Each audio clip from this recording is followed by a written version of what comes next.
안녕하십니까. 반갑습니다. 시스는 나혜철입니다. 제가 아주 귀한 자리에 온 것 같습니다. 특히 우리 학생들 이렇게 귀한 시간 내줘서 너무나 고마워요. 실은 좀 나라 걱정도 좀 되고, 우리 나이 든 사람 입장에서 또 이렇게 공기가 너무 나빠졌어요. 우리가 여러분 만할 때는 이런 공기가 아니었어요. 한국의 공기가, 하늘이. 그러고 아시다시피 자본주의 이렇게 너무 극심하게 경쟁 사회로 가가지고 여러분들이 살아갈 인생에 대해서 이제 물론 굉장히 신나는 일도 아주 상상을 못할 정도로 신나는 상상력을 뛰어넘는 어떤 문명적인 그런 즐거움도 있겠지만은 여러 가지 좀 안타까운 그런 것도 있어요. 우리 학생들을 볼 때는. 그런데 여하튼 감사해요. 이런데 오늘 나와주셔서. 그렇게 하고 또 이렇게 4.16 교육연구소 이렇게 그 선생님들과 이렇게 뜻 있는 분들이 이렇게 이런 교육운동 연구소 하셔주셔서 정말로 감사하게 생각합니다. 저는 사실 뭐 제가 어떻게 뭐 강연을 하고 이런 그런 짬이 안 되고요. 그런 능력이나 위치에 있지 않고 여러분들과 같이 지난 또 한 몇 년을 같이 생각해보고 같이 이야기해보고 그런 시간을 갖겠습니다.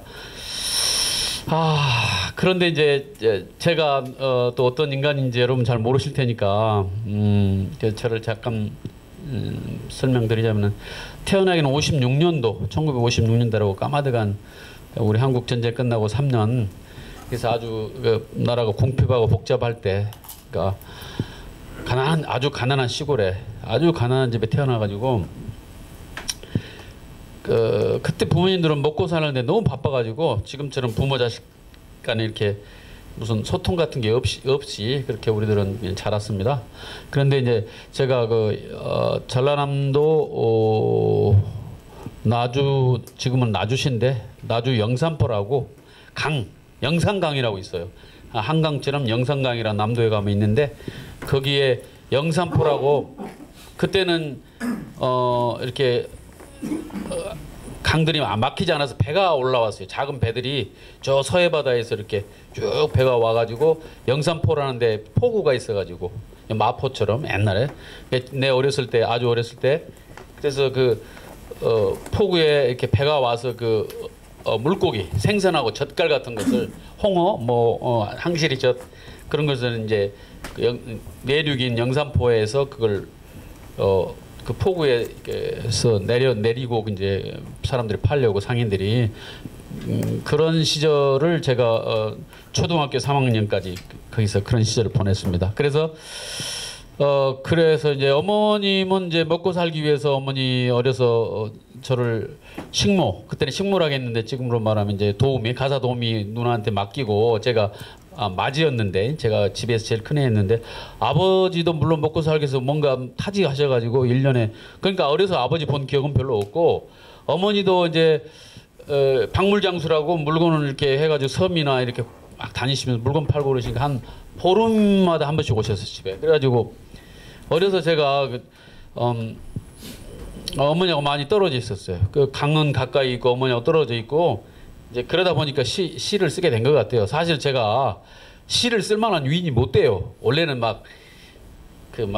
무식하게 막 해가지고 큰 병원 세우고 막 사업하고 막 그래야 될 사람인데, 뭐 이런 세상 전혀 모르고 전혀 몰라야 되고 막 외제차 몰고 다니면서 하고 그리고 막 멋있는 거 입고 다니고 멋있는 사람들을 만나고 호텔에서 사람들 만나고 이렇게 살아야 되는데, 어떻게 어려서 잘못돼가지고 제가 지금 시를 쓰게 됐어요. 그래가지고 근데 여러분들 아실랑가 모르는데 이제 예술가가 되면요, 세상에 있는 것은 가치가 없어져요. 그러니까 좀 전에 제가 말씀드린 외제차, 높은 큰 병원, 호텔, 정말 무가치예요. 무가치. 가치가 없어져 버려요. 그래서 이제 그런 거단 가치 없이 제가 좋아하는 시 쓰고 예술하는 사람들하고 함께 이제 예술과 함께 살아가고 있습니다. 그렇게 하고 이제 의사 생업을 하고는 있는데요. 생업이니까요. 또 제가 그 외에 시 가지고는 현재 먹고 살기 힘들고 또 제가 맞이다 보니까 어머님이 그렇게 부탁하시더라고요. 밤새 우시면서 그 집안을 위해서 의과대학을 가라 그래가지고 제가 지방 의과대를 가서 의사 돼서 다행히 이제 생계를 지금까지 꾸려오고 있습니다. 근데 무슨 돈을 버는 의사는 못 되고요. 또 그렇다 해서 뭐 어디에 봉사하는 의사도 못 되고 정말 어중간한 의사가 됐습니다. 예. 그래서 제가 이제 오늘 이 정도 여기 나와서 이렇게 말씀을 드릴 기회라도 그나마 얻게 된 이유는 이 시집을 냈기 때문에 그렇습니다. 이제 이 시집이 그러니까 우리 세월호 참사가 일어난 그 4월 16일 대충경 먹고 25일 그러니까 한 열흘 있다 첫 시를 쓰기 시작했어요. 제가 그때 상황이란 건 여러분들이 잘 아시겠지만은 정말 답답하고 우리가 뭐 어떻게 이 상황 자체도 받아들일 수도 없고 특히나 무슨 우리가 믿고 의지하는 이 사회 시스템, 국가 권력이랄지 뭐 어떻게 그 사람들한테 이해도 안 되고 그 사람들한테 뭐 어떻게든지 뭔가 투쟁이라고 할까 우리 마음을 싸워야 되고 전해야 되고 이런 그래야만 했기 때문에 뭔가를 해야만 했기 때문에 제가 이제 시를 써온 사람으로서 할 게 우선 시 쓰는 거죠. 거리에 가서 피켓 들는 것도 있었지만은 시 쓰는 거였기 때문에 시를 썼고요. 처음에는 뭐 이렇게 매일 쓰려고 생각하지 않았고 시를 어쨌든 기가 막혀서 썼어요. 기가 막혀 썼는데 오늘 기가 막혔는데 그 다음 날은 더 기가 막혀요. 정부 하는 거나 모든 게. 그리고 그 다음 날은 더 기가 막히고 또 우리가 그때 당시 아시잖아요. 배가 이제 잠겨서 희생자분들이 이렇게 몇 분 올라오고 또 그대로 몇 분 계시고 또 그다음 뭐 찾아서 조금 올라오고 이제 이런 참 비참한 어떻게 말할 수 없는 분노, 좌절, 슬픔, 비극 이런 상황 속에서 제가 이제 사회적 역할을 해야 되겠다 한 인간으로서 그래서 그중에 이제 제가 할 수 있는 게 시 쓰는 거니까 그래서 시를 썼고 제가 이제 뭐 사회적 SNS 같은 걸 또 옛날 사람이 고루하고 그러기 때문에 못 했었는데 이제 방법이라고는 SNS에 발표하는 거였어요. 그래서 부랴부랴 페이스북이란 걸 배워가지고 시를 거기에 실음으로써 사회적 나로서는 사회적 참여 운동이다. 4.16 사건에 대해서 그 진상을 규명하고 책임자 처벌하고 또 여러 가지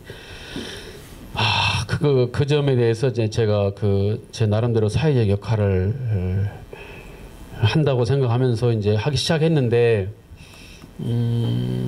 쓰다 보니까 이제 뭐 100일 하루에 거의 한 개씩 썼는데 100일 동안 그러니까 문제는 100일이 됐어도 전혀 이 사건에 대해서는 해결이 안 되고 더 기가 막힌 일만 계속 벌어져 정부 하는 일이라는 것이 그러다 보니까 150, 160 일이 지나면서 시가 그렇게 쌓였어요. 발표를 했어요. 페이스북에다 매일 막 써서 부르짖었어요. 그러다 보니까 이제 제가 그러면 304분까지 해야 되겠다 해서 약 1년 3월 며칠까지 1년 동안 304편을 써가지고 이제 발표를 했습니다. 발표를 해서 그런 상황에서 또 뭐 책을 묶을 생각은 안 했어요. 이미 이 시를 써서 발표하는 것으로 해서 사회적 역할을 나로서 한 개인으로서는 좀 했다. 문인으로서는 했다.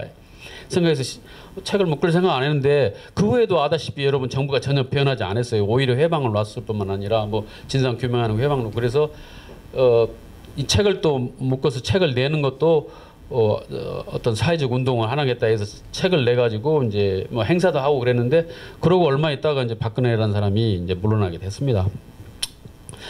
이제 그런 이유 때문에 제가 여기 섰고요. 그래서 이제 그런 이야기는 뭐 실은 제가 뭐 강연할 게 없고요. 그 점에 대해서는 왜 그러냐면 여기 계신 선생님들이나 여러분들이 저보다 더 열심히 그 점에 대해서 잘 알고 계시고 또 마음 아파하셨고 행동하셨던 분들이기 때문에 그 점 가지고는 제가 크게 많이 뭐 말씀드릴 건 없을 것 같고, 기왕에 오신 김에 이제 제가 생각에는 하는 시, 여러분들은 뭐 학생들은 국어 시간에도 배우고 다 배우겠지만 시가 어떤 건가, 어떻게 저 사람은 어떻게 시를 무엇으로 생각을 해서 어떻게 생각해서 시라는 걸 저 사람은 시를 써왔고, 그리고 결국에 이제 세월호 시까지 썼는가, 그 이야기를 잠시 하겠습니다. 그리고 이제 제가 부탁드리고 싶은 것은 궁금한 거 있으면 언제든지 서로 대화하시게요. 네. 아, 참 부탁드립니다. 이거 어떻게 하는 건가 모르겠네요. 이걸로 하는 겁니까, 선생님? 누가 좀 알려 주세요. 아, 이거 포인트군요. 그냥 포인트군요. 아, 내림되군요. 예, 예, 그렇군요. 제가 그래서 이제 잠시 조금 하겠습니다. 이건 뭐 그 전에 만들었던 PPT에서 제가 이제 그 말씀드렸다시피 제가 영상 강이라고 그 강가에, 정말 강가에 살았습니다. 강 보면은 강둑이 있지 않습니까? 뭐 둔치라기도 하고, 그 강둑이 있어요. 뚝 바로 밑에서 제가 자랐었는데요. 그때는 강물도 맑았습니다. 그래서 그 강에 가서 어렸을 때 친구들하고 멱도 감고 그 모래밭을 이렇게 하면은 조개도 잡을 수 있었고, 둔치에 심겨진 그 무 같은 거 가을이면 뽑아서 막 먹기도 하고 그랬던 기억이 나는데요. 그래서 그 강이 저한테는 중요합니다. 그리고 이제 이런 말씀 드리기 전에 제가 생각한 시라는 게 있어요. 근데 우리가 노래에도 여러 종류의 노래가 있잖아요. 클래식부터 시작해서 우리 대중가요도 있고 국악도 있고, 또 그 안에서도 뭐 재즈도 있고 발라드도 있고 뭐 락도 있고 뭐 힙합도 있고 있지 않습니까? 사실은 시도 그냥 시의 안에 그런 여러 장르의 시가 있습니다. 그러니까 시는 어째야 된다는 그런 것은 없어요. 그러니까 나해철이라는 사람이 무슨 시를 썼으면 그건 나해철의 시고요. 또 무슨 누구 아는 시인 많이 있죠. 유명한 어떤 사람 곽재구가 시를 썼으면 그건 곽재구 시예요. 그러니까 각자 자기 스타일의 자기 장르의 그 짧은 노래, 짧은 어떤 그 글을 쓴 거예요. 그래서 이제 여기서 제가 이제 자꾸 제가 시라고 할 때는 그건 나해철의 시입니다. 그러니까 이 학생들의 시는 아니에요. 그렇지만 나해철의 시에서 나해철의 시나 우리 학생의 시나 어떤 공통분모는 좀 있겠죠. 그러니까 그냥 참고만 하시기 바랍니다. 첫째. 그다음에 그래서 저한테는 좀 강이 중요했어요. 그런 그 강가에 자라서 그 강 이미지가 있고, 또 그 강과 관계된 그 시로 제가 그 등단이라는 걸 했어요. 1982년도에 그 신춘문예 당선이 돼가지고. 그래서 그래서 강의 이제 문학적 속성 뭐 여러분 뭐 다 아시는 거겠지만 어떤 경계고요. 그래서 우리가 뭐 황천강을 건너네 어쩌네 할 때 차원과 피하는 경계기도 하고, 그다음에 산과 강 할 때 어떤 자연을 대표하는 산의 대형물로서 산과 강산 할 때 이제 그것이 자연이기도 하고, 모든 우리 산천을 말할 때 어떤 그 자연을 대표하는 어떤 강의 속성이 있고요. 그리고 강하면 강물이 있기 때문에 어떤 투명하다, 또 강물에 비친다, 달빛이 비친다랄지 별빛이 비친다, 내 마음이 비친다, 뭐 그리고 투명한 강물에 내 마음이 비쳐서 당신도 이 강물을 보면 내 마음을 알 수 있을 것이다, 뭐 이런 식으로. 그래서 투명하고 그 투명성 이런 게 강한 속성이고, 그 다음에 이제 세월과 역사의 증언을 한 그런 측면이 있지요. 강물은 안다. 강물은 알죠. 그러니까 우리나라에 있는 온 나라에 있는 강물은 4.16 세월호를 영원히 알 겁니다. 영원히 기억하고 그러고. 왜냐면 사람들이 그 강가에 가서 그 이야기를 다 했어요. 속으로 나고 소리내서 하고 울고, 여러분도 그랬을 거고. 그래서 뭐 바다도 알지만 강도 알고 있어요.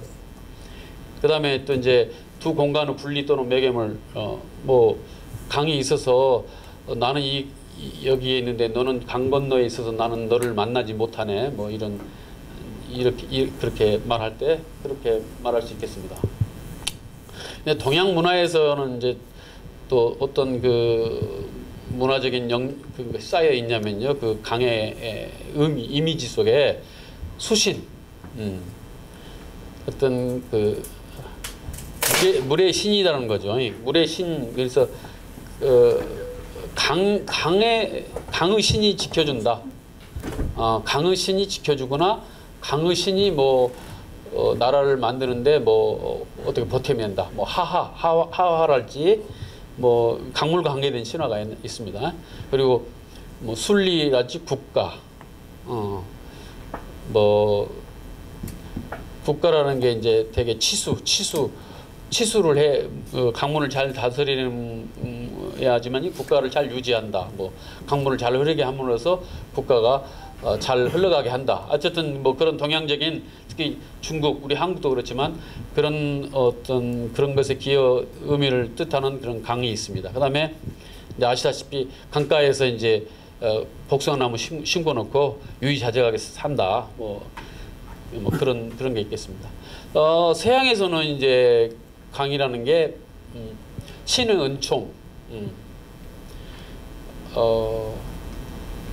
그러니까 강가에서 도시를 이루고 살았기 때문에 또 강이 있음으로 해서 문명이 발생되고 뭐 그래서 신의 은총이죠. 그래서 이제 또 종교적으로 보면은 세례 같은 거요. 강물로 세례 주고 이런 거요. 또 공포 형벌이기도 하고 범람 하잖아요. 그때 강이 크게 뭡니까 그 성서에서 범람한 거 있죠. 노아우 방주 시절 뭐 그런 공포 형벌, 정화 재생 아까 전 말씀드린 뭐 그런 거고요. 욕망의 흐름 부정 뭐 이런 게 있겠습니다. 중요한 거 아닙니다. 근데 자, 그다음에 제가 생각한 신은 무엇인가? 이건 솔직히 제가 지향하는, 제가 이렇게 됐으면 하는, 제가 추구하고 있는 목표입니다. 목표고요. 근데 한번 참고로 보십시다. 이제 제가 보니까요, 시를 쓴다는 거, 시인으로서 한다는 것은 조금 그 사는 것하고 관계가 있습니다. 확실히. 다른 예술 장르 중에서, 모든 장르 중에서 가장 그래도 삶하고 밀착된 것 같아요. 그러니까 전혀 형편없이 쓰면서 좋은 시를 쓸 수는 없는 것 같아요. 좀 덜 형편없이 살아야지만이 좋은, 그런 대로 나은 시를 쓸 수 있어요. 그러면 어떤 삶이냐면 주로, 그러니까 일반적인 이 세상 사람들이 그어놓은 그 테두리 안에서 그대로 사는 그런 삶은 아니에요. 시인의 삶이란 것은 항상 그걸 뛰어넘는, 경계를 뛰어넘는 사고방식과 경계를 뛰어넘는 그런 철학, 그런 마음씀, 그런 걸로 이어진 삶 속에서 이제 뭐 기록되면 그게 시가 될 수 있어요. 그다음에 이제 그래서 시라는 것은 그 언어인데, 언어의 집합인데, 일반적으로 우리가 일상 언어라는 것은 무슨 뜻을 전달하는 거, 트랜스미트 전달하는 거고, 애초에는 물건과 물건을 교환하고 어떤 그렇게, 그러니까 뭔가 소통하기 위한 거였는데, 시는 소통의 이야기는 아닙니다. 시는 그렇게 뭐 누구하고 소통하기 위한 그런 것은 아니고, 마음의 작용, 내 마음이 현재 이렇다는 것을 표현해주는 그런 언어라고 생각하고요. 우리 학생들 힘들죠. 어떻게 해야 재밌게 할 수 있지 내가. 그다음에 시는, 시인들 입장에서는 시를 하나의 생명체, 탄생체라고 생각합니다. 생명이라고, 자기가 낳은 자식이라고 생각해요. 이건 진짜 우주에 하나밖에 없는 건데, 근데 이 생명은 우리 인간은 뭐 난자 정자가 만나고 이렇게 해서 만나잖아요. 근데 시는 어떻게 해야 되냐면, 이 시인의 어떤 마음이, 정자라면 난자가 있어요. 뭐가 난자냐면 어떤 우주 만물, 내 마음이 어떤 우주의 만물 중에 어떤 것, 꽃이면 꽃, 그날 날씨면 날씨, 어떤 4.16 사건이면 4.16 사건, 그가 만났을 때 탄생되는 그런 생명체입니다. 그러고 또 시는 이제 그래서 노래이고 리듬인데요, 좀 특별해요. 이제 제가 추구하고 지향하고 끝 저희 목표인데 이것은 시는 되게 그러다 보니까 현실에 뭐 필요도 없는 거고 뭐 항공이 밥맛도 못한 건데 그걸 우리가 하고 있기 때문에 되게 고독해요. 고독해서 그리고 요즘 누가 얼마나 시를 좋아하지도 않고 아무 우리 시인들 입장에서는 그렇게 혼자는 우리가 이렇게 프라이드를 갖고 있지만 남들과 어울린 데서는 뭐 시인이라 해서 내세우고 싶지를 않아요. 내세울 것도 없어요. 대신에 우리는 우주의 친구예요. 인간의 친구는 못 돼야죠. 부족하고 인격도 부족하고 엉터리로 사니까 아니 남들이 사는 대로 같이 살아야 주변의 사람들하고도 잘 살지. 남들 사는 거하고 틀리게 사니까 엉터리로 사는 건데 그렇기 때문에 그러나 이 우주 고독 그 우주의 가장 친한 친구다 시인은 그렇게 생각하고 있거든요. 그래서 그러한 우주의 노래고 리듬이다. 리듬이 되고자 합니다. 제 시가. 그래서 그런 거고 이제 그다음에 시적 대상과 함께 소통한 기록이죠. 그러니까 뭐 이건 다 우리가 아다시피 그런 거고요. 그다음에 이거 제가 막 욕심을 부린 건데 그냥 어떤 그 지극한 진리, 진실을 표현하는 겁니다. 그러니까 시가 이제 결국 아름다움을 이야기하는 건데 아름다움은 어디에 있냐면요. 지극한 진실과 진리의 아름다움이 있습니다. 특히 이제 시인들 제 생각인데 제가 생각하는 건데 그래서 그걸 표현하고자 하는 안간힘이고요. 그리고 이제 그렇지만 시가 그게 한계이기도 하고 또 편리한 점이기도 하지만 한계이기도 하죠. 그게 언어라는 재료를 가지고 만드는 하나의 예술 작품이고요. 그다음에 여러분 이제 그 시집기에서 뭐 테크닉 면에서 이제 교과서에 많이 나오는 것 같이 뭐 이미지나 낯설게 하기나 상징이나 비유, 뭐 환유 이러한 그런 기법을 이용해서 만들어진 것이 이제 시인데요. 왜 저런 그 이미지 뭐 낯설게 하기, 상징, 비유 이렇게 그러니까 직접 이야기하지 않고 이렇게 옆으로 뒤로 한 바퀴 돌려서 이야기를 하냐면요. 왜 그러냐면은 이렇게 직선으로 말해가지고는 진리에 도달할 수 없어요. 진리는 되게 숨어있기 때문에 숨어있고 복잡하기 때문에 이렇게 돌려서 말할 수밖에 없답니다. 그래서 이런 이미지 낯설게 하기 이런 걸 하는 겁니다. 뭐 학생 궁금한 거 학생 응? 아무 말해도 좋다. 이거 나 진짜 이거 법문상 선관위 충진이야 건이냐 몇 학년이냐? 네. 네. 너는 시를 뭐라고 생각했냐? 저요? 질문 하나 해도 될까요? 응? 질문이요. 질문하라고. 예, 저희가 학교에서 시를 많이 배우잖아요. 네. 근데 이게 저는 시는 각자 해석하기 나름이라고 생각하는데 우리 교육할 때는 이제 수능 때문에 획일적으로 교육을 하잖아요. 근데 이런 부분은 좀 개선되어야 된다고 생각하시는지? 예.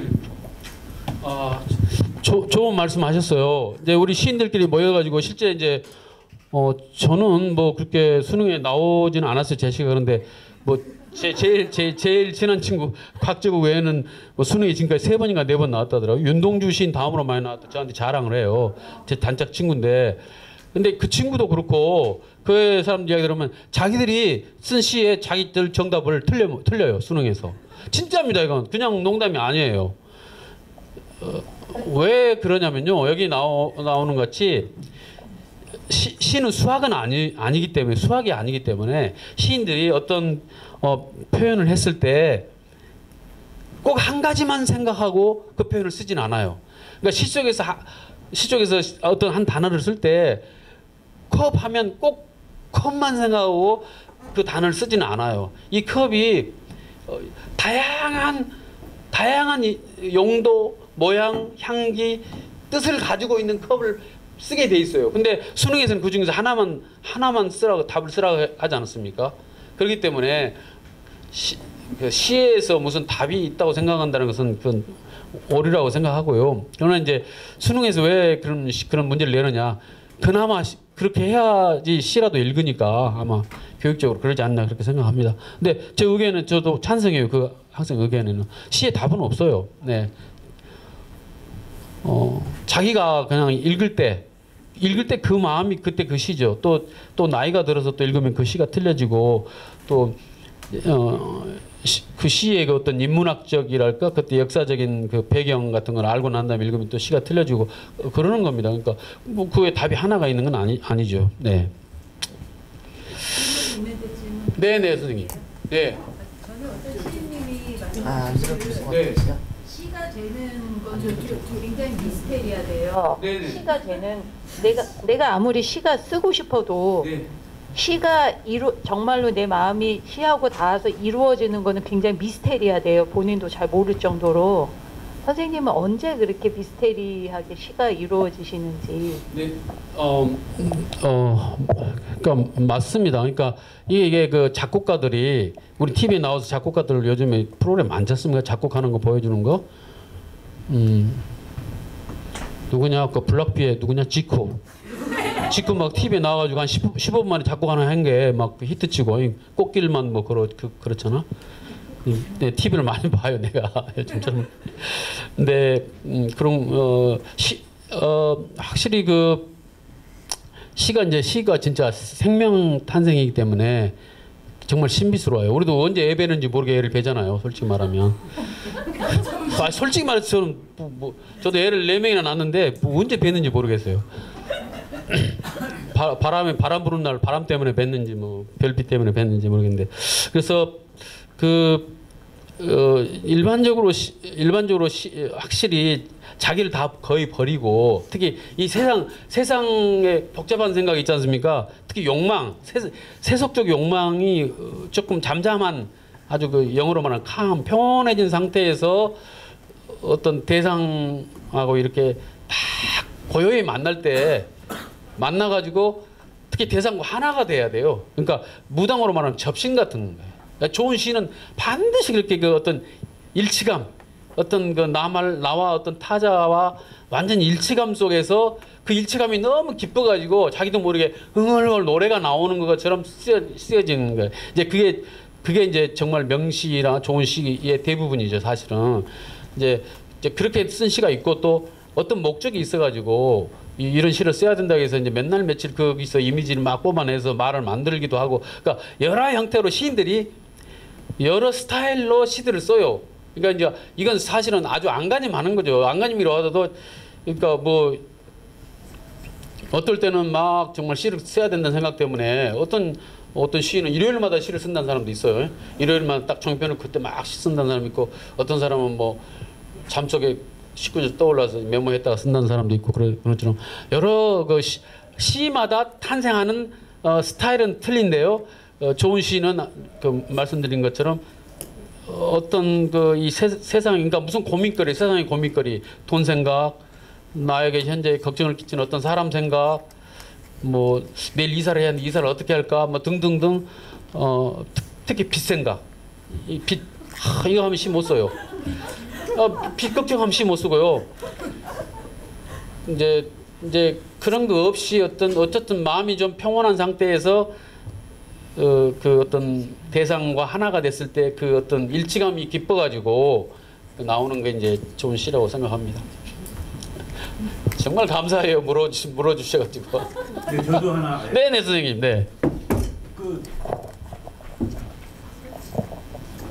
그 5월 시인들 중에 뭐 김진경 시인의 뒷얘기라든지, 예, 또 곽재구 시인의 뒷얘기라든지, 그 시인들 뒷담화 좀 한번 좀 해주시면. 네, 뭐 예, 실은 일요일 날 어제 그제죠. 그 이제 저희 5월시 동료 강형철이라고 좀 늦게 들어온 친구가 있습니다. 저 어디죠? 저 서울은 아니고 그 남산에 있는 학교 있지 않습니까? 뭐죠? 아니 동국대 말고 그 전문 학교다 대학된 숭의여대.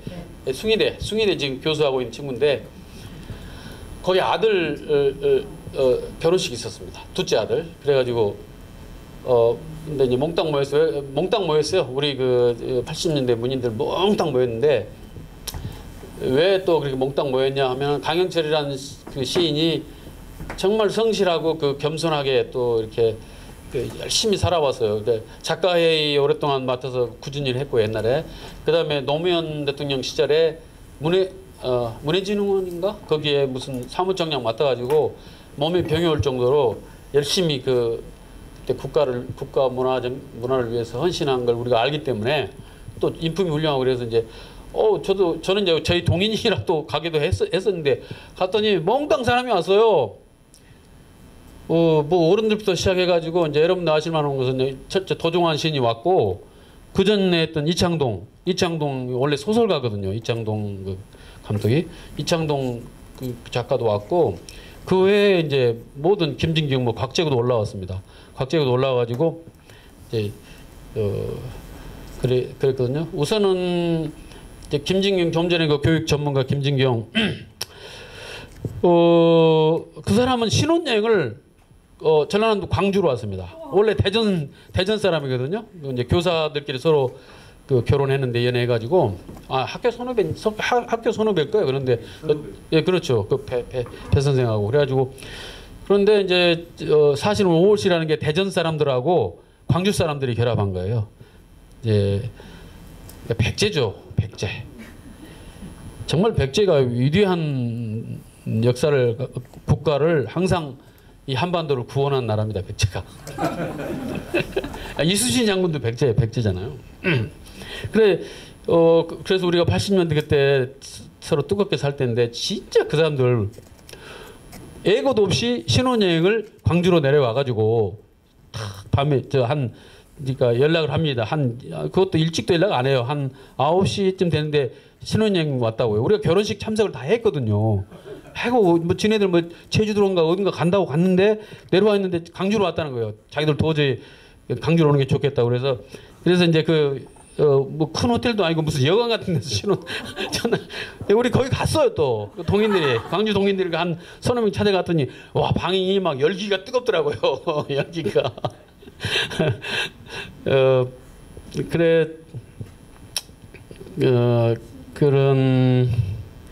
그래서 81년도에 이제 오월시가 결성이 됐기 때문에 굉장히 오래된 그 문학적 친구들이라서 어제 그제도 그 선후배들 그러더라고. 참 오월시는 의리가 있다고 우정이 좋다고 그래서 이렇게 제가 또 이렇게 살아보니까요. 문학하는 특히 시를 쓰는 가장 좋은 점 두 가지 중에 하나예요.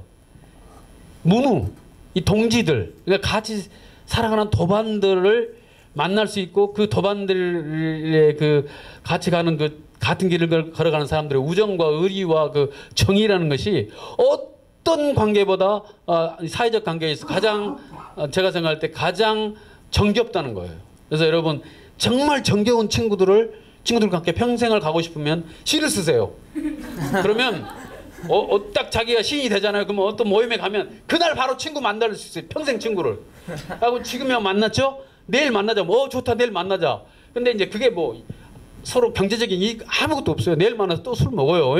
그 다음에 야 오늘 얘 됐지만 뭐 바둑두면 바둑 야 내일 또 바둑 두자고 뭐 그 다음날 또 만나요.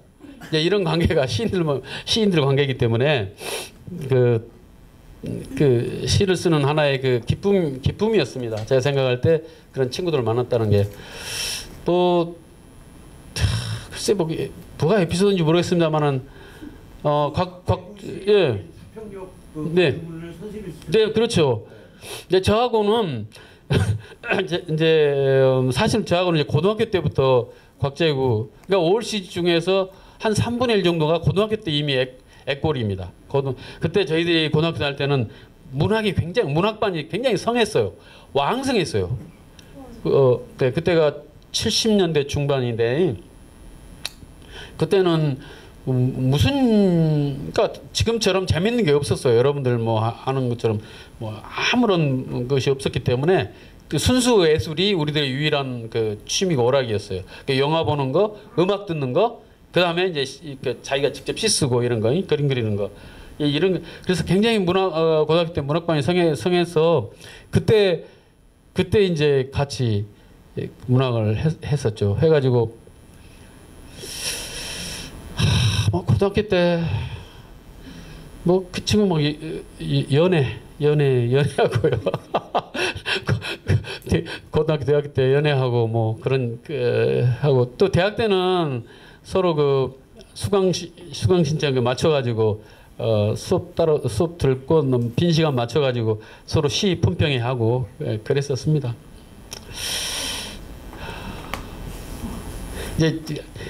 이제 중간중간 말씀드리겠습니다. 그리고 이거 뭐 사실 제가 솔직히 말씀드린 것 같이 강의도 아니고요. 뭐 강의의 목표가 있는 것도 아닙니다. 끝이 있는 게 아니니까요. 적당히 시간 되면 끝냅시다. 네. 너무 좋아해. 이거 제가 이거 PPT 만들다가 좀 엉터리 됐는데요.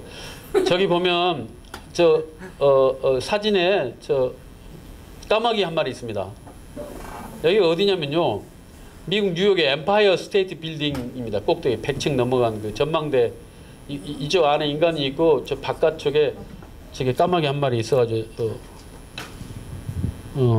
찍었습니다. 이거 제가 찍은 사진인데 구경 가가지고 한번 가봐야 되겠다. 그래서 시를 쓸 때 그 시인의 마음이 저럴 수도 있습니다. 예, 그래서 찍었고요. 그다음에 여기 이제 저기에 있는 시인데요. 저건 시는 뭐 세월호 우리 제 이 시집 중에 하나 있는 시인데 그렇습니다. 이건 또 넘어가네. 제 고향이 그 나주 영산포인데요.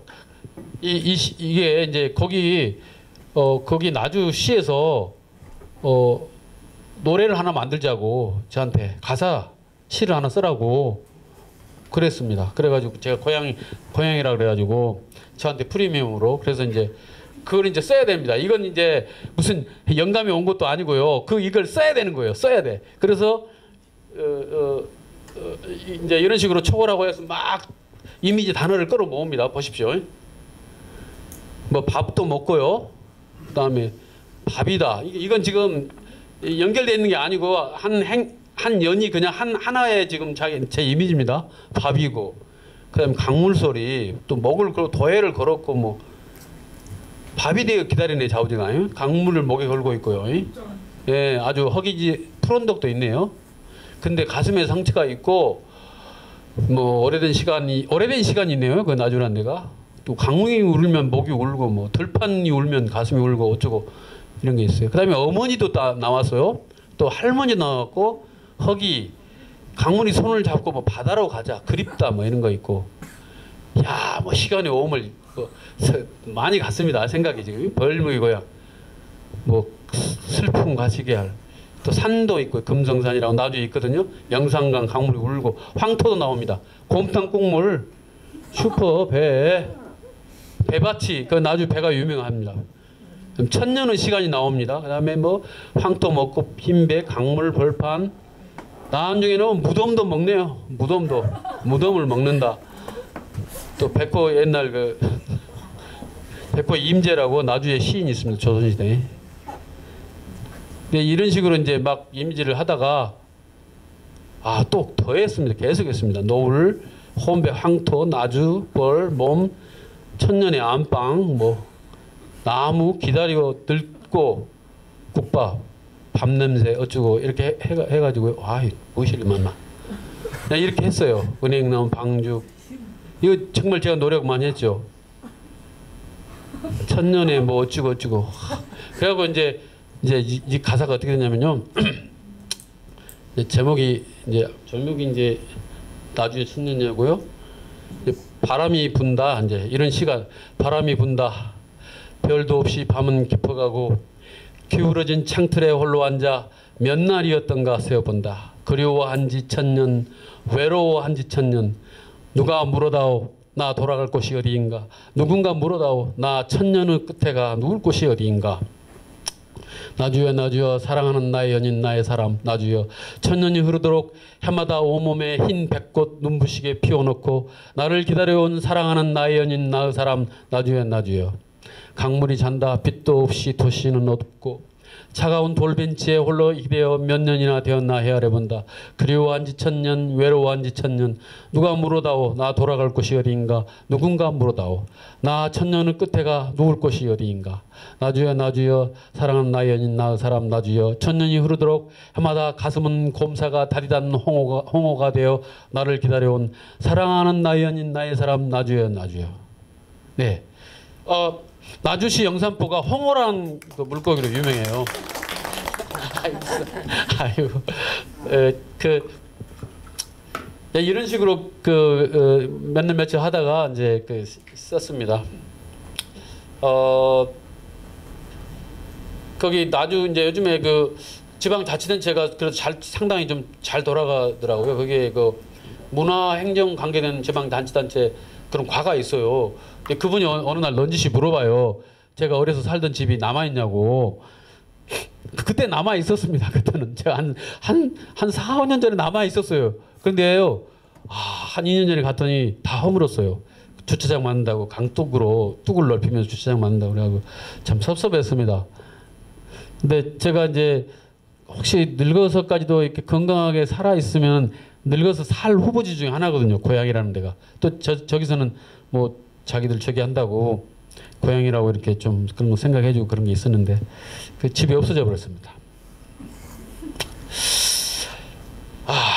이게 이제 우리 고려 시대 우리나라 고려 청자예요. 여러분 알아요? 학생들 알죠? 이거 유명해요. 근데 우리나라에 있는 건 아니고 이 작품이 아마 일본의 이데미츠인가 일본 박물관에 있는 걸 겁니다. 이게 일제 강점기에 일본 사람들이 우리나라에서 도굴해서 가져간 거죠.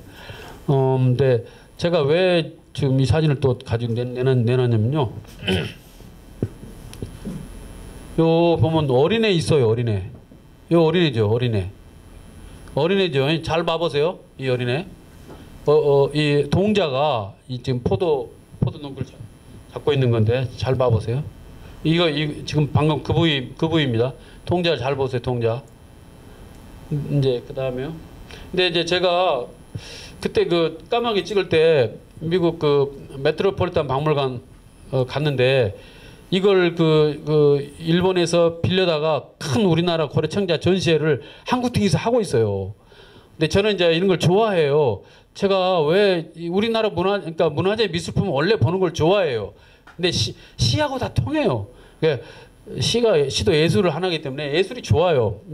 근데 또 여기에는 시간이 고여 있기 때문에 시간이 고여 있어서 우리는 좋은데 그래서 저 거기 가서 그때 저는 사실 이거 일본 가서 못 봤거든요. 일본에 그러니까 이 물건을 못 보다가 일본에 있는 물건을 미국에서 봤는데 거기서 한 시간 이상을 보고 우리나라 고려 청자를 하는데 이 작품들 막 보고 있는데 미국 노 부부가 조용히 사람들 별로 없는데 와서 이걸 쓱 보고 싹 지나가요.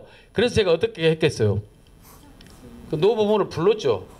사실 시인들은 경계가 없어요. 이 사람들이 외국 사람이 이 사람들은 부르서는 안 된다. 그거 아니에요. 이 사람들한테 뭔가 할 이야기 있으면 부르는 거예요. 그래서 이 사람들이 오케이 하면 서로 이야기하는 거예요. 이리 오시라고. Come here. Do you know? 뭐 하면서 짧은 영어로 너 이거 보면서 여기 봐라 이거 동자 있는 거 보이니까 동자 있대. 차일도 있다. 이게 얼굴 이게 봐라 얼굴 보이니까 보인대. 이렇게 우리가 뭐 이렇게 자연하고 우리는 동양은 친숙했다. 그러면서 제가 이제 무슨 이야기를 했냐면은 이제 이게 피카소거든요. 피카소의 작품이에요. 근데 여러분 아시다시피 피카소는 이렇게 한 얼굴에서 두 가지의 모습, 그러니까 두 가지 방향의 얼굴이 있다고 그래요.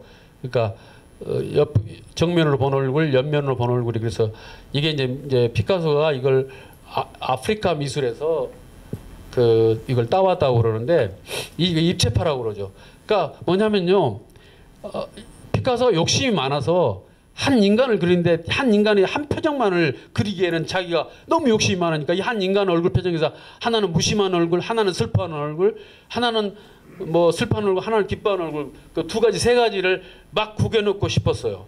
그러면 아프리카에서는 왜 또 이렇게 좋아하겠냐면은 신이 원래 그래요. 신은 한 얼굴이 아니야. 한 얼굴 속에 분노도 있고 자비도 있고 그래요. 그러니까 신은 한 얼굴에 여러 얼굴을 가지고 있어요. 그래서 이제 제가 생각할 때 그래서 아프리카 미술은 원래 그 어떤 그 되게 영적이고 프리미티브하기 때문에 그렇게 했고, 그걸 본딴 피카소 역시 정력적이고 아주 욕심 많은 사람이었기 때문에 그렇게 표현을 했어요. 그런데 이제 우리 선조들은 욕심이 많지 않은데 기쁨이 많았어요. 호기심이 많고. 그래가지고 여러분, 이것은 내가 한국 미술사에서 아직까지 본 적이 없어요. 이거 제가 처음 발견한 거예요. 내가 왜 그러냐면 미술 전공하는 석박사들한테 내 이야기들 자기들 처음 들어본대요. 제가 생각할 때 이 얼굴이 투페이스라고 생각해요. 이 얼굴 하나하고 여기도 얼굴 하나 있죠. 그래서 저는 그러니까 일반적으로는 이제 이 얼굴만 하늘 보고 뭐 이건 얼굴이 아니라고 생각했는지 모르는데 이게 그 두 가지 얼굴이 있다. 이 어린애의 두 가지 얼굴이 있다. 이제 이게 예술의 속성입니다. 시에서도 꼭 한 그 시의 의미를 하나가 아니라 거기에 두 가지, 세 가지 의미가 있다. 그런 말씀 드리는 겁니다.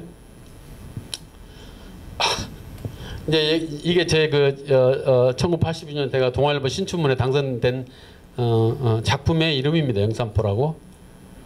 한번 읽어볼까요? 그냥 넘어갈까요? 네, 사람들이 그러기를 제가 이제 지금 시 쓴 지가 몇 년입니까? 40년도 넘은 것 같은데 이게 데뷔작인데 제 대표작이라고 그럽니다. 그러니까 얼마나 제가 슬픈 시인이에요. 제일 슬픈 시인이 뭐냐면 데뷔작이 대표작인 사람이에요. 이제 이건 학생들이 이해할 수 없어요. 이게 1960년대, 70년대 상황을 쓴 건데 그때는 그 시골에 농촌에서 이렇게 그러니까 도시가 막 도시화가 됐어요. 공장이 도시에 세워져 가지고 공장에 일꾼들이 많이 필요했어요. 그래서 월급을 주고 그렇기 때문에 시골에서 많은 여러분 나이에 젊은 사람들이 학업도 안 하고 대부분 뭐 학교 안 다니고 도시로 와서 공장에 취직했어요. 또 조그마한 집에 취직하고 그럴 때 이야기입니다. 여러분 알았죠? 네. 응?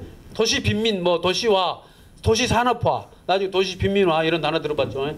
그때 고향에서 일어난 일입니다. 영산포. 배가 들어 멸치젓 향내에 읍내의 바람이 다디달 때 누님은 영산포를 떠나며 울었다. 가나는 강물 곁에 누워 늘 같이 흐르고 개나리꽃처럼 여인 누님과 나는 청무를 먹으며 강둑에 자풀로 넘어지곤 했지. 빈손의 서름 속에 어머니는 묻히시고 16 나이로 토종깨처럼 열심히던 누님은 호남선을 오르며 울었다. 강물이 되는 숨죽인 슬픔, 강으로는 눈물의 소금기는 쌓여 강심을 높이고 황실이 젖배는 곧 들지 않았다. 포구가 막히고부터 누님은 입술과 살을 팔았을까. 전한 몸의 아픔 그 부끄럽지 않은 죄가 그리운 고향 꿈의 하행선을 막았을까. 누님은 오지 않았다. 잔칫날도 큰집의 제삿날도 누님 이야기를 꺼내는 사람은 없었다. 들은 비워지고 강은 바람으로 들어찰 때 갈꽃이 쓰러진 젖은 창의 얼굴이었지. 10년 세월에 살며시 아버님을 뵙고 오래도록 소리 죽일 때 누님은 그냥 강물로 흐르는 것 같았지. 버려진 선창을 바라보며 누님은 남자와 살다가 그만 멀어졌다고 말했지. 갈꽃이 쓰러진 얼굴로 영산강을 걷다가 누님은 어둠에 그냥 강물이 되었지. 강물이 되어 호남선을 흐르며 파도처럼 산불처럼 흐느끼며 울었지. 네. 뭐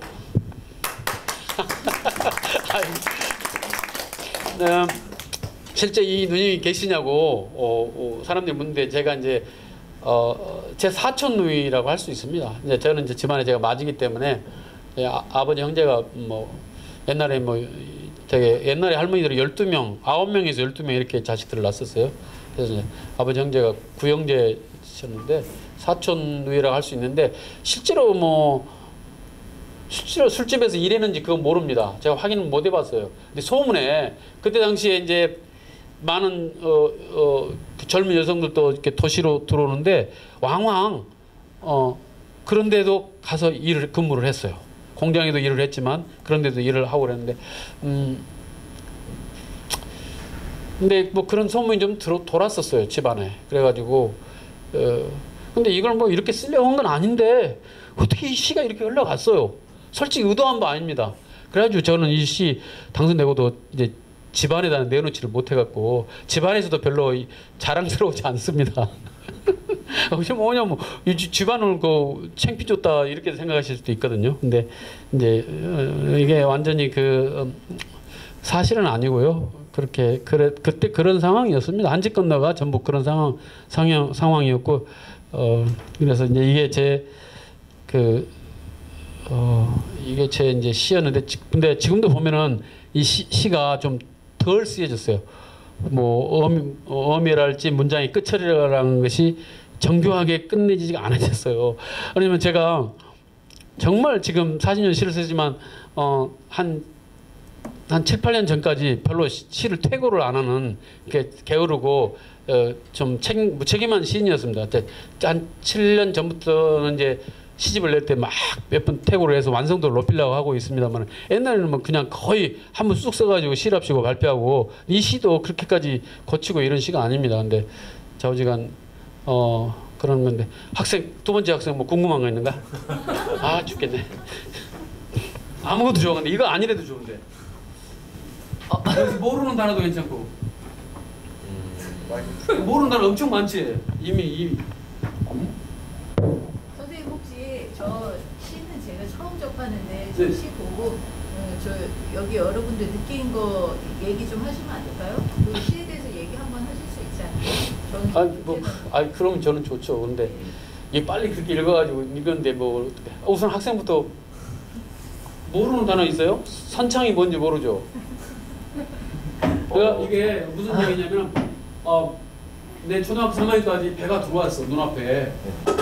그래갖고 배가 들어오면 그 젓갈 냄새 있잖아. 멸치젓 뭐지 바람이 싹 불면 그 젓 냄새가 그 약간 곰삭은 발효된 냄새가 싹 그 마을에 전체에 불어.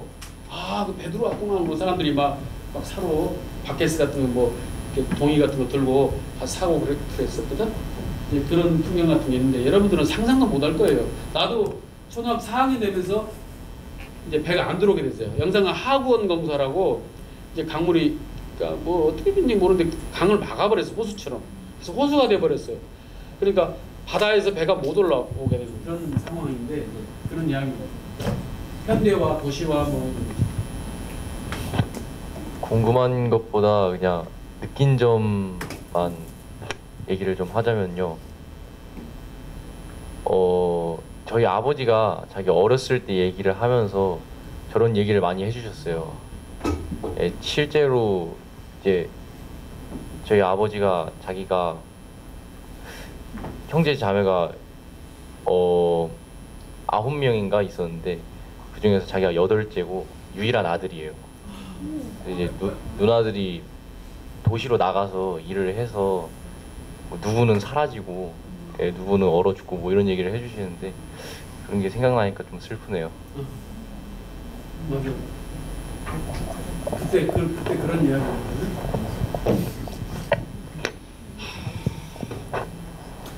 뭐 뒤에 선생님들 중에서 뭐 졸리시면 뭔가 말씀해보세요.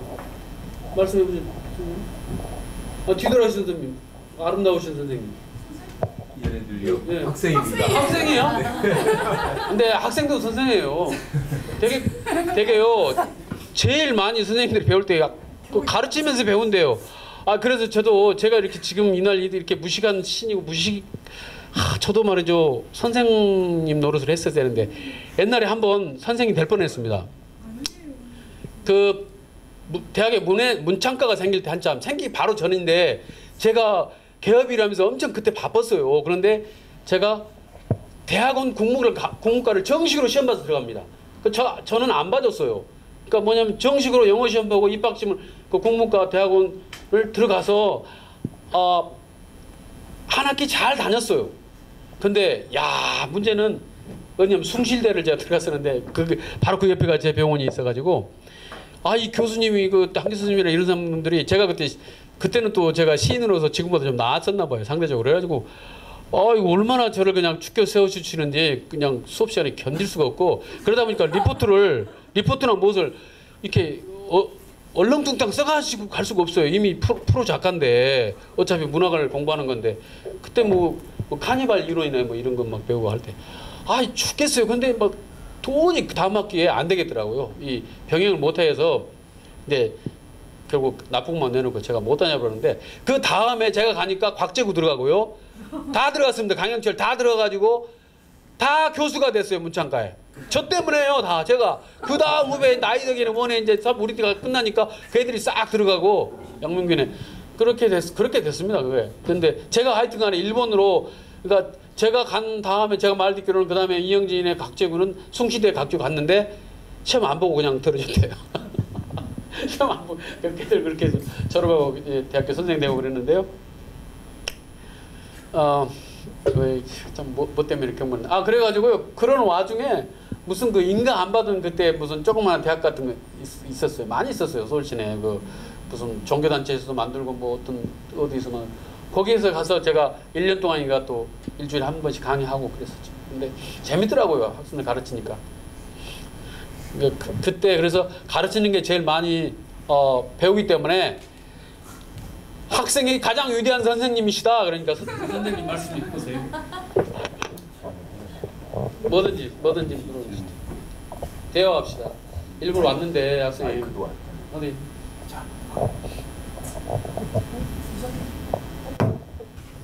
좋은 질문은 아닌 것 같긴 한데 궁금한 게 네. 있어요. 그 다른 뭐 소설가 분들은 뭐 바로 써서 그대로 발표하지 않고 여러 번 수정 과정을 거친다고 알고 있거든요. 네. 시도 그러한지 그리고 시인분이 생각하시기에 시보다 소설이 어려운지 아니면은 소설이 더 어려운지 어떻게 생각하시는지 궁금합니다. 네네. 그래요. 또 물음이 단정해요. 본인도 단정하게 학생 생겼잖아요. 근데 물음이 아주 단정해. 그러니까 이제 제가 시는 하나의 생명이라고 했잖아요. 이 생명체가 또 순풍 나는 경우가 있고 난산이 있고 그래요.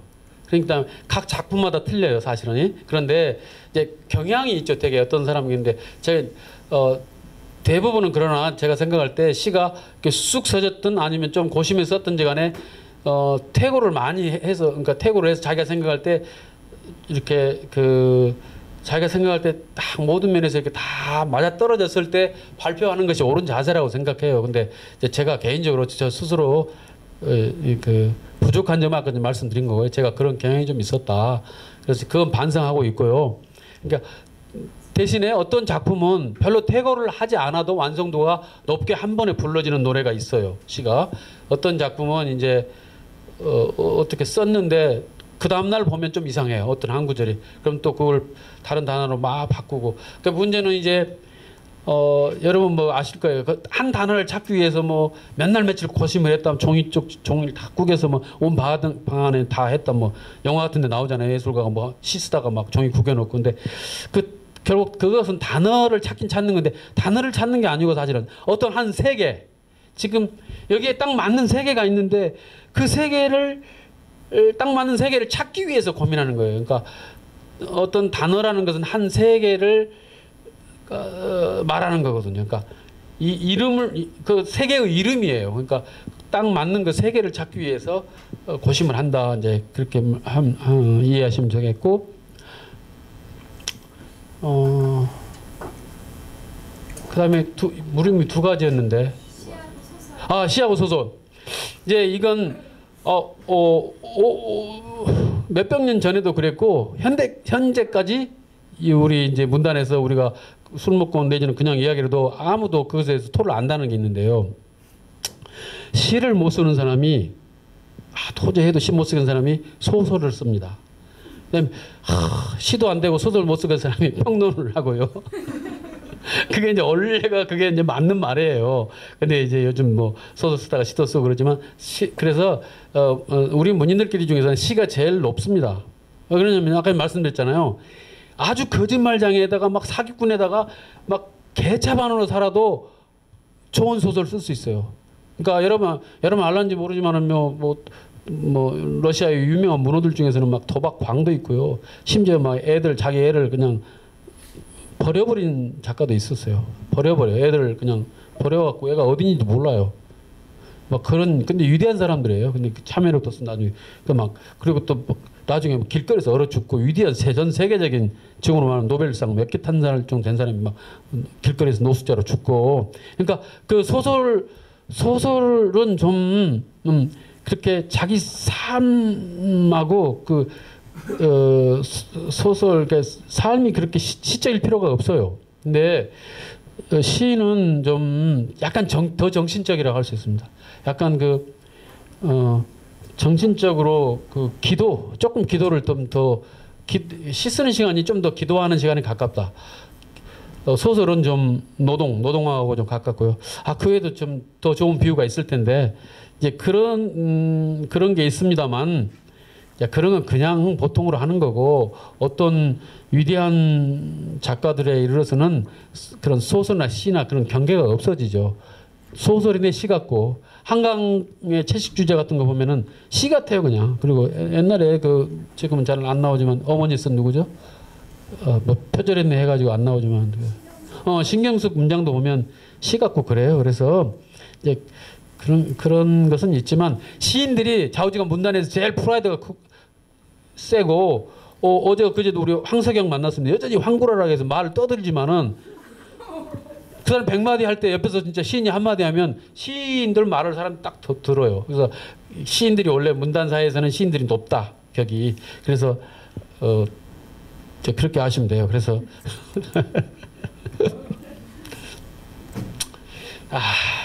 언제 끝나면 됩니까? 시간은 좀 더 해도 됩니까? 더 해도 됩니까? 뭐 영사 2도 있지만은 이건 그냥 넘어가겠습니다. 이 추억이라고요. 제가 어려서 어머니 기다리면서 쓴 시인데 한번 살짝 읽어볼까요? 추억.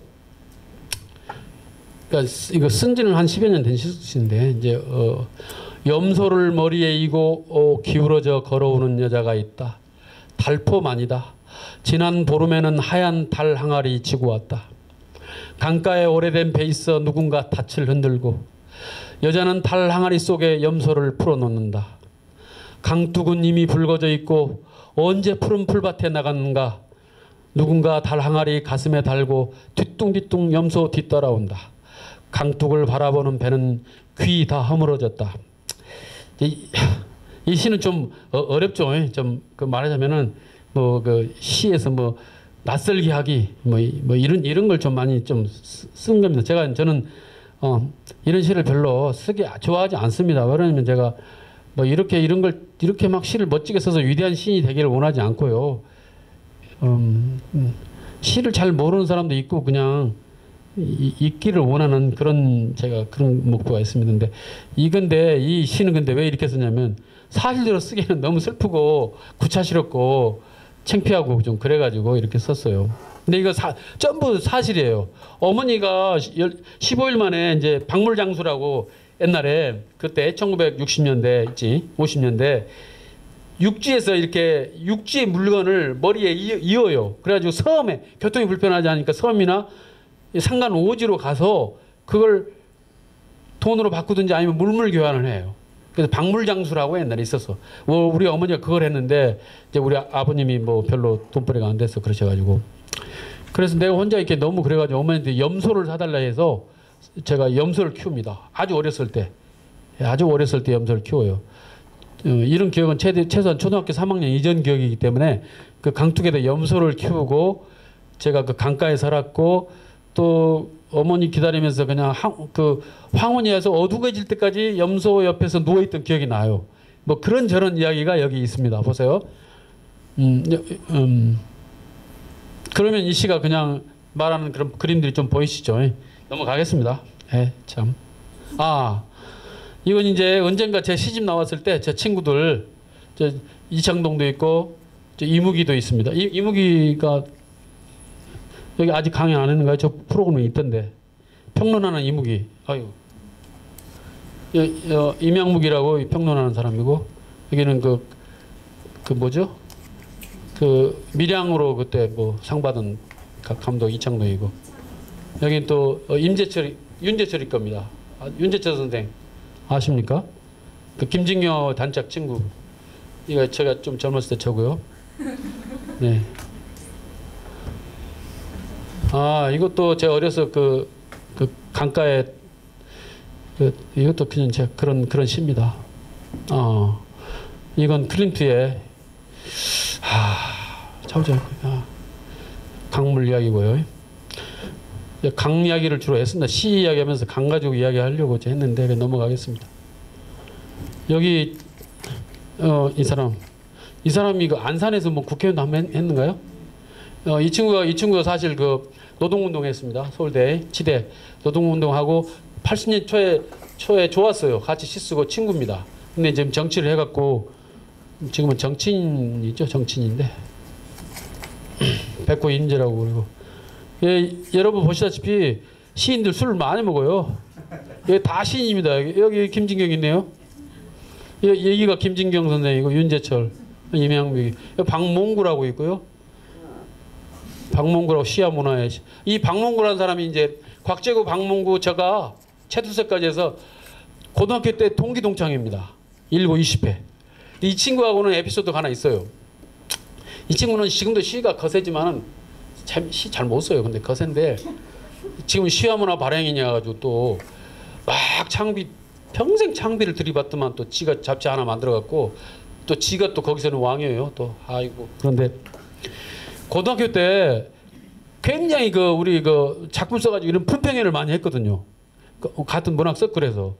그래갖고 이제 시를 써오면 자기가 어떤 사람이 시를 딱 써서 읽기 시작하면 여기서 막 그게 시냐 어쩌냐 무슨 뜻이냐 하면서 시도 아니다 그래서 막 갈표를 쳐라 뭐 그렇게 하고 있는데 이놈 시를 하고 있는데 이놈이 갑자기 이 가방 우리 들고 다니는 가방에서 이만한 시칼을 꺼낸 거예요. 여기 앉아 있는데 난리 나죠. 전부 다 막 도망다니고 그런데 이놈이 이제 문제는 이 칼을 집오게 되고 내가 못 죽을 줄 아냐 얘예요. 갑자기요?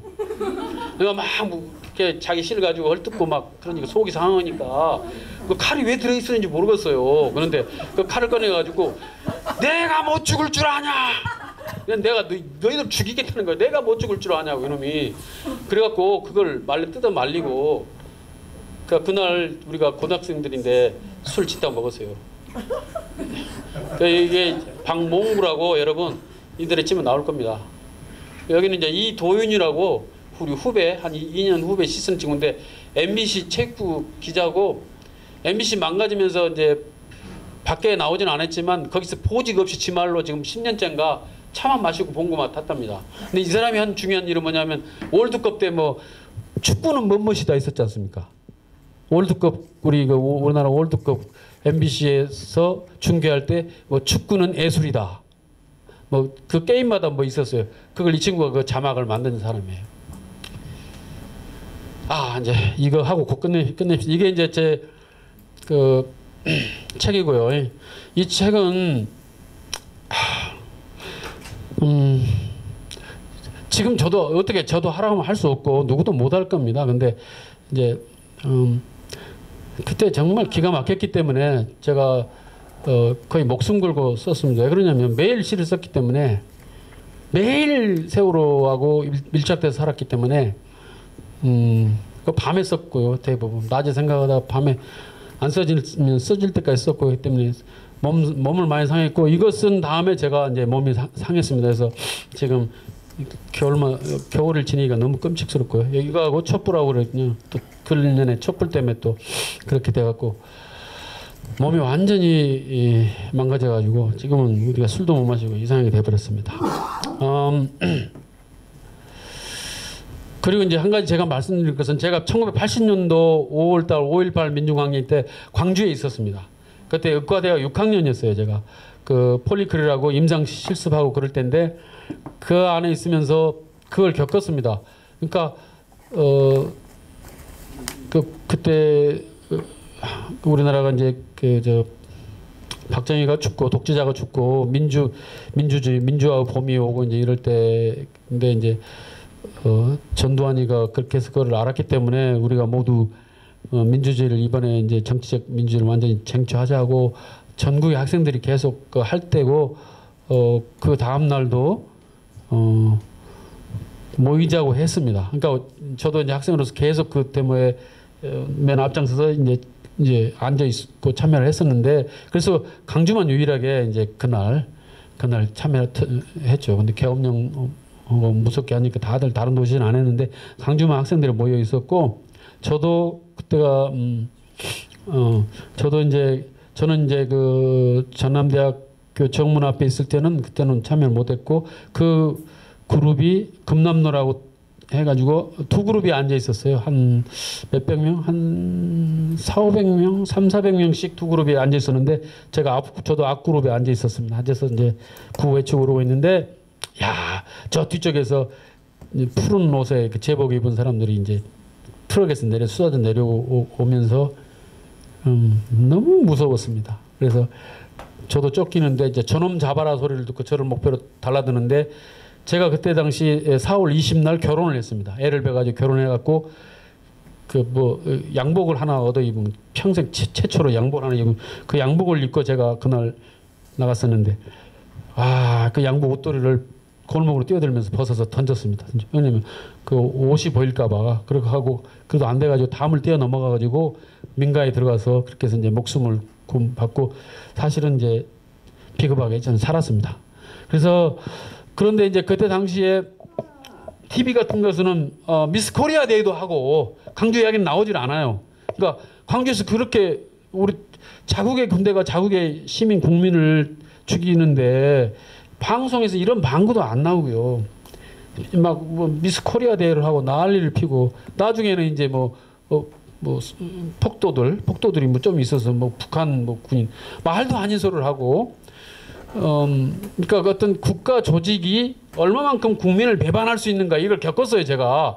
그러니까 어느 정도냐면요 그때 해가 부끄러웠습니다. 인간인 것이 부끄럽고 첫째 그다음에 한국 사람인 게 부끄러웠어요. 한국이란 이런 정치 체제 속에 살고 있는 사람이 부끄럽고 막 너무 부끄러워서 견딜 수가 없었는데 이제 그래도 제가 어디 다른 인간이 아닐 재주도 없고 다른 나라가 살 재주도 없으니까 이제 무뎌지게 살아왔는데 그게 이제 제가 사실은 이 4.16 참사도 그런 사건이라고 생각했어요. 그런데 이제 제가 여기다 지금 정리를 못했는데 다시 PPT를 만들어야겠는데요. 5.18 광주 민중항쟁에 대한 시도 사실은 제가 동인지에 광주천이라고 비교적 84년도인가 초기에 썼습니다. 근데 자기 검열을 너무 많이 해가지고 엉터리 시를 썼어요. 그러니까 광주란 말을 못할 때 최초로 쓰는 건 맞는데 왜냐면 제 동인들이 야 이 시 씻지 말자 그랬거든. 야 어떻게 광주란 말을 넣냐. 너무 위험할 때기 때문에.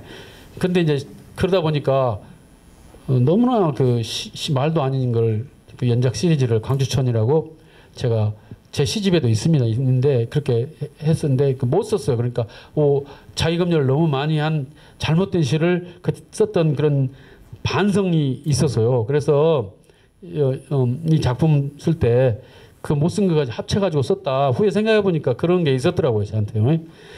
그래서 모두에 말씀드린 것 같이 304편을 써가지고 304분의 연가를 기념하는 그런 시집을 시를 썼고 또 이 책을 만들어냈어요. 박근혜 물러가라고 사실 만들어냈어요. 이런 거 만들어내면 좀 잡혀가고 그랬더니 잡혀가지도 않고요. 그랬고요.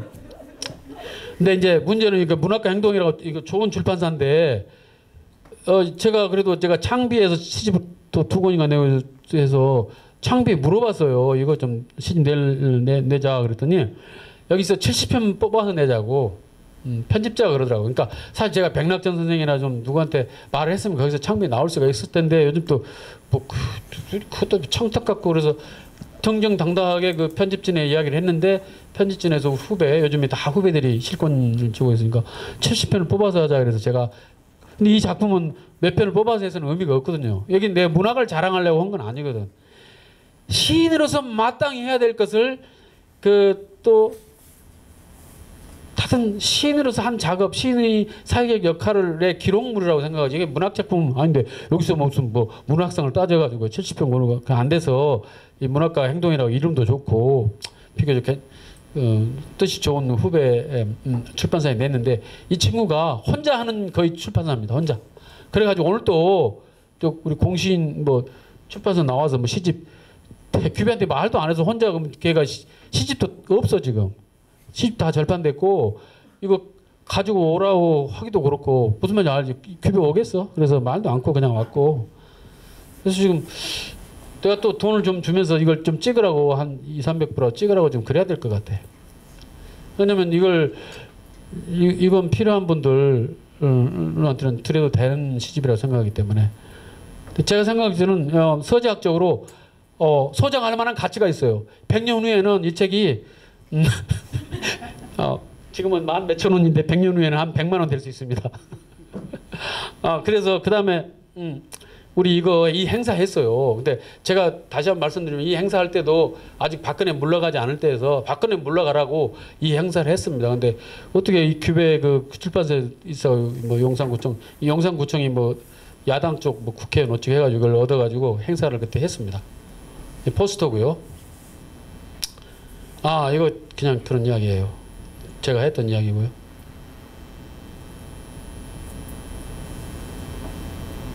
네, 제가 했던 이야기.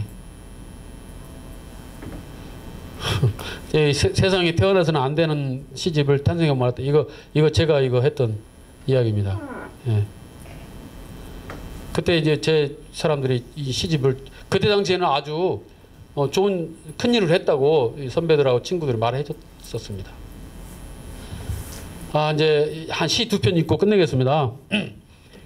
이제 여기에 있는 세월호 규명시 27이니까 아마 2014년 그때가 한 5월, 6월, 5월 말아 6월 초에 쓰실 겁니다. 이게 6월 초쯤 되겠네요. 27번째 쓴 겁니다. 그때 이제 뭐 그 뱃속에서 이렇게 연구들 이렇게 아직 뭐 못 나온 분이 뭐 한 10몇 분, 30, 40 몇 명, 뭐 10 몇 명 막 그때 그 상황에 쓴 겁니다. 애가 슬픈 노래 내가 차디찬 몸으로 내게 왔을 때 나는 그때 너를 들쳐업었다. 나는 등 뒤에 너를 업고서 남은 생을 살아갈 작정이다. 마을 사람들이 친족들이 내 친구들과 함께 너 장례를 치를 때에도 내가 누운 관에는 검은 바다가 들어있었을 뿐이다. 너를 화장장에 데려갈 때도 검은 바다가 출렁출렁 실려갔었지. 내가 형체도 없이 사라졌다 했을 때도 다만 너 대신 검은 바다가 불태워져 가루가 되었을 뿐이다. 너는 그때도 내 곱은 뒷등살에 온전히 꼭 붙어서 아버지 아버지 아버지 하고 나를 불렀지. 나는 너를 들쳐업고서 남은 내 생을 살아갈 작정이다. 언제 어디서도 누구도 너와 나를 떼어놓을 수는 없을 것이다. 이제 뭐 설명 안 해도 아시겠죠? 지금도 눈물이 날라갑니다. 그 뭐 아버지들 뭐 어떻게 지내시는지 속상하네 진짜.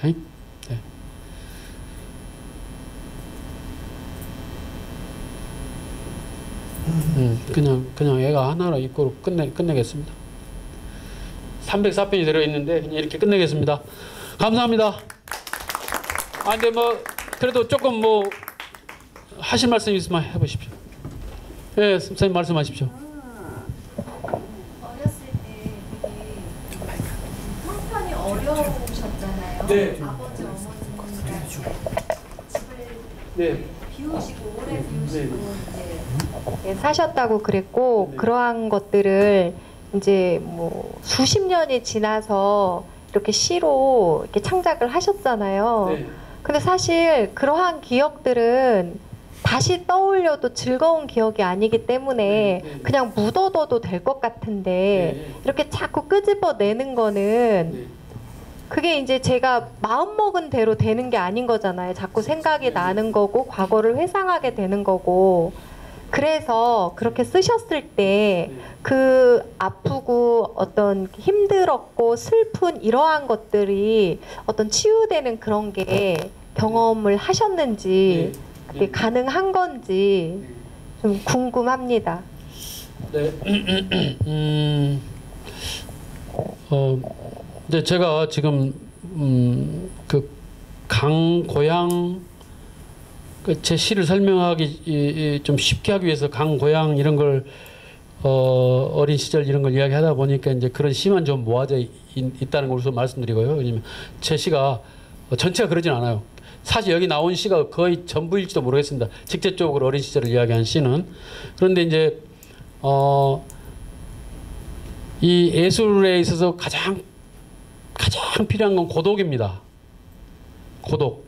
근데 이 고독이라는 것은 역시나 그 어려서부터 그 환경적 이 인간이 고독한 인간이 되느냐 마냐는 그 어려서부터 그 환경 요인이 엄청나게 차지한다고 생각해요. 그래서 진짜 좋은 인간성을 키우는 사람으로 한 인간을 키우려면 어려서 진짜 부모님들이 6세 뭐 10세까지는 정말 특히 엄마들이 자식 곁에 있어야 된다고 저는 생각하고요.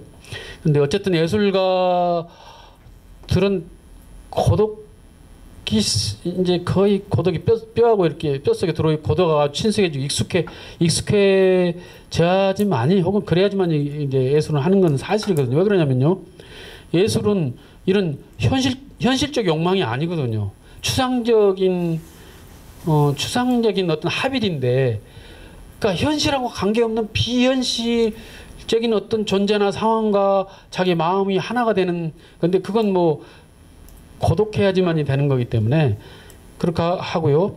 그러나 그리고 예술의 하나 그 창작도 그렇고 감상도 그렇고 치유 목적이 있죠. 마음의 치유. 그래서 저런 시를 쓰고 나면 저런 시가 또 있고서 제가 완성을 시켰다 할지 아니면 시에서 그 쓰고 나면 그냥 아름다워요. 아름답다 기억이 나죠. 그 쓸쓸함과 그 고독 시간조차 되게 아름다웠다. 그리고 그 우리가 슬픈 노래를 들어도 슬픈 노래도 아름답지 않습니까? 그러니까 아름다운 슬픈 노래, 아름다운 슬픈 시. 그래서 아름다움이란 게 이제 있기 때문에 위로 받습니다. 그래서 반드시 고독하고 슬픈 일 있고 억울한 일 있으면 창작을 하세요. 음악을 만들든지 랩 가사를 쓰든지 가사를 써서 하세요. 오늘 아버지는 미워 막 하든지 누가 친구 그 자식 반드시 창작을 해서 한바탕 노래를 부르거나 뭐 쓰거나 아니면 그림 배우들 요즘에 보면 TV 보니 TV 프로그램에 상상외로 그림 그리는 배우들이 많더라고. 그 사람들 고독하고 사람들하고 어울리지 못하고 굉장히 스트레스가 많은 직업인. 그러니까 뭔가 표현하는 그림을 막 그린다랄지, 그지? 이게 이제 자기를 위로하고 자기 아이덴티피케이션, 자기를 이렇게 자긍심을 갖는 내 존재를 존재답게 인식하는 거. 이 세상에 내가 나온 의미가 있다. 의미가 있어서 이 세상에 나왔다. 근데 그 막 의미를 잃어버릴 때도 있거든. 자기 일 열심히 하고 뭘 해도 리스폰스도 안 좋고 성적도 안 오고 사회적으로 사람들이 인정 안 하고 또 뭐 왕따 당할 수도 있고 그럴 때 뭔가 창작을 하란 말이지. 응? 창작. 뭐든 좋아. 남한테 보여주는 게 아니고 그냥 하는 거지. 그러니까 우리는 어쩌면 창작자로 이 세상에 나온 걸 거예요. 정체가. 그러니까 일반 사람들은 아무것도 창작 안 해도 자식을 창작하잖아. 가장 위대한 예술. 그러니까 인간은 창작자로 이 세상에 나온 거예요. 그러니까 창작을 하면 모든 게 풀려요. 열심히 하면 엄청 거부도 되고 창작자 중에서 엄청 거부들이 많잖아요. 데미안 허스트는 화가 막 그림 하나에 막 수백억 하고 그다음에 우리 알잖아. 지코 토끼 한 달에 8천만 원 쓴대. 쓰고 산대 그냥 토끼. 여러분 창작자로 사는 거예요. 그러니까 일을 할 때도 항상 창조적으로 일해야 돼. 나중에 직업을 가져서 또 창조적으로 하고 예술이라고 생각하고 우리가 하는 상황입니다. 이상입니다. 떠들어서 너무 죄송하고요.